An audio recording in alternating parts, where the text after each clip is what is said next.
Pertanyaan selanjutnya dari Denis Raffi 9375. Pertanyaannya tentang Demiurge, kemudian apakah Elohim, Adonai, Yahweh, Yaldabaoth adalah entitas yang sama dan merupakan Tuhan dari agama Abrahamik. Nah, sebenarnya saya sudah pernah membuat video mengenai Demiurge, Arkon ya. Kalau kamu mau menonton videonya ya, silahkan dicek ya.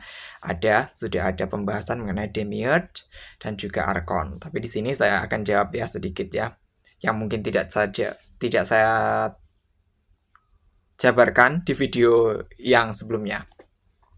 Demiurge itu berasal dari bahasa Yunani, artinya dari demiurgos ya, artinya pembangun. Dalam Gnostisisme, demiurgos itu cuma gelar ya, cuma gelar. Di banyak budaya atau mitologi itu ada yang namanya demiurge, pasti itu yang namanya demiurge itu ada. Biasanya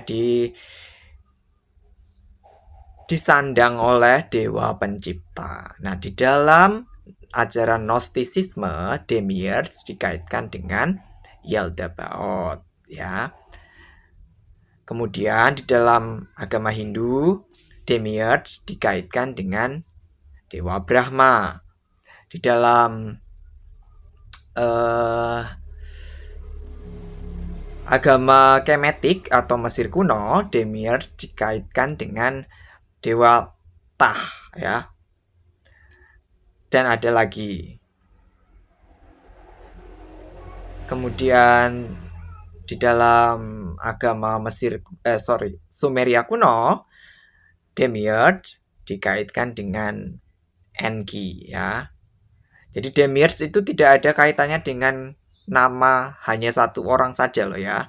Demiurge itu juga tidak ada kaitannya dengan konsep jahat atau baik ya. Tidak ada konsep Demiurge itu jahat, Demiurge itu baik. Jadi harus tahu dulu Demiurge-nya yang dimaksud itu siapa ya. Kalau yang dimaksud Demiurge-nya itu adalah Yaldabaoth, ya bisa kalian mengatakan Demiurge yang ini itu jahat.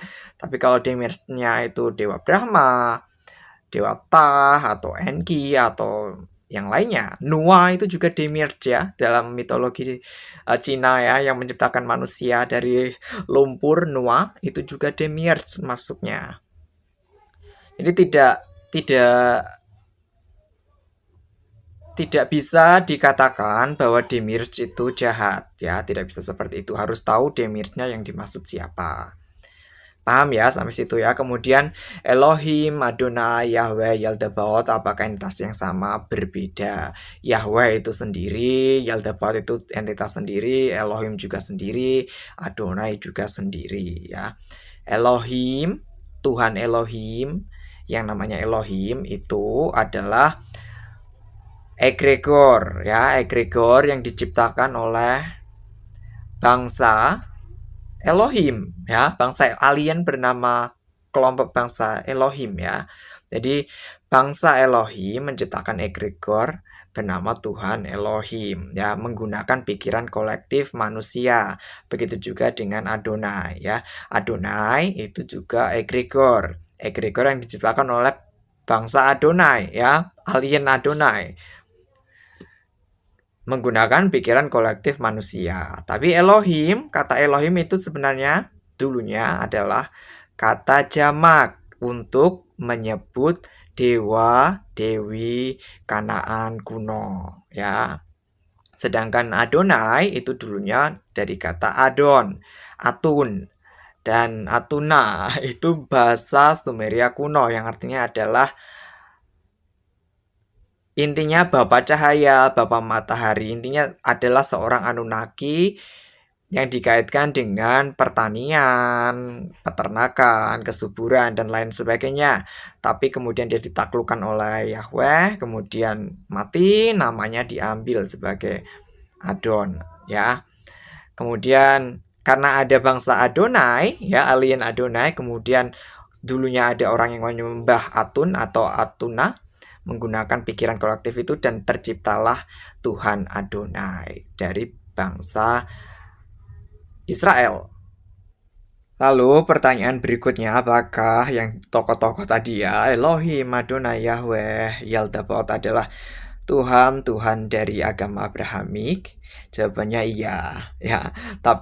Tapi Tuhan dari agama Abrahamik tidak terbatas hanya itu saja, ada banyak sekali, ya.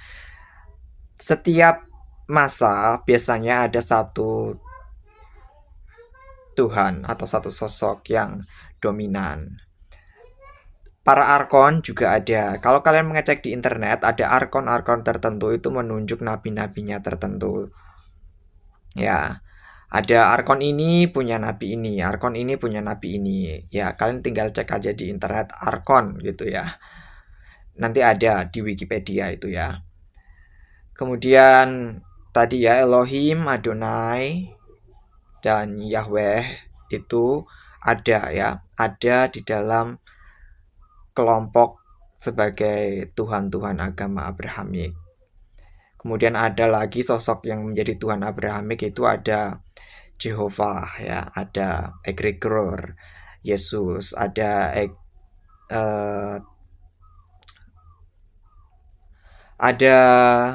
sebentar, ada arbab ya. Nanti ini dibahas di video yang lain ya, tentang arbab itu Tuhan dari agama Islam ya. Kemudian ada yang lainnya, banyak sekali sebenarnya, tidak hanya satu ya, tidak hanya ada satu Tuhan di dalam kompleks memori sosial atau matriks agama Abrahamik, ada sekumpulan ya, malah saya menyebutnya seperti itu. Jadi kalau dibahas satu-satu itu mungkin tidak bisa, terlalu banyak, saya memilih membahas yang ya yang dominan aja, yang terlihat bisa dilihat karakternya itu melalui pengikut-pengikutnya seperti itu ya. Semoga itu menjawab pertanyaan kamu ya. Terima kasih atas pertanyaannya, pertanyaan sangat menarik. Sampai jumpa di video Q&A berikutnya.